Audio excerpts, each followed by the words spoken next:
everyone, it's Ed DeCosta with another episode of my Get Edified video blogs. Today's subject is Feel Your Future. Now, it never ceases to amaze me the things that come out of people's mouths. Sometimes, you're probably like me, you just shake your head, you can't believe that someone said that. And, just revealing of the different perspectives that people have, sometimes you just wonder. But sometimes I'm also just incredibly inspired by what someone says, and then when they explain it, what it truly means to them, and then by extension, to those around them. And as you probably know, I facilitate corporate offsites, and I recently did an end of the year a recap and planning for the next 3 years. Corporate offsite with a client. And one of the questions that I ask once we've set goals is why? Why is it important?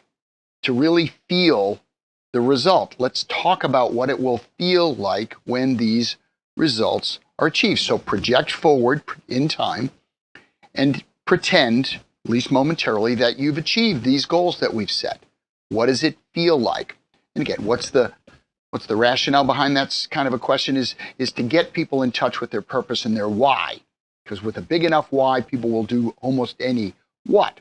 And in a corporate setting, it's important for the team to understand together in a unified, comprehensive, kind of cohesive way, the why behind what it is they're challenged to do in the upcoming period.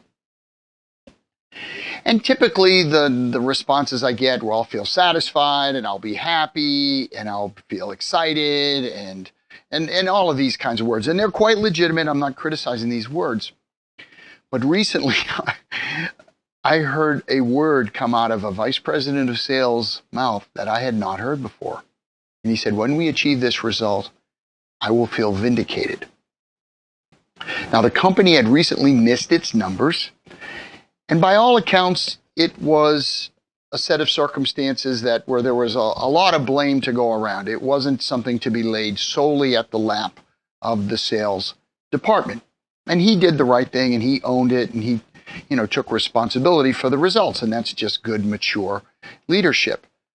But he went even deeper when he said that he would feel vindicated. He exposed to his peers, to me as well, but mostly to his team, that he truly did feel responsible and that he was going to do everything in his power to get the results back to where they needed to. And that when he and the team was able to achieve that, he would have this tremendous sense of relief, this feeling of vindication for prior poor results.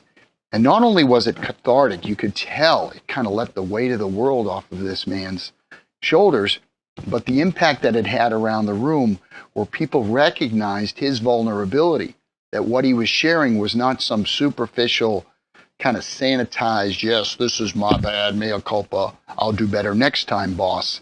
It wasn't that at all. It was a deeply felt sense of disappointment, of obligation, and of course of commitment to getting the results.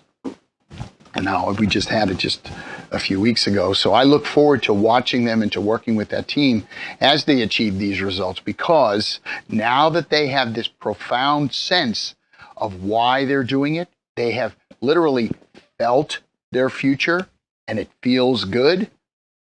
I guarantee you, they're going to meet their goals. So I hope you found this helpful. Again, my name is Ed DeCosta, and wherever you are, make it a great day.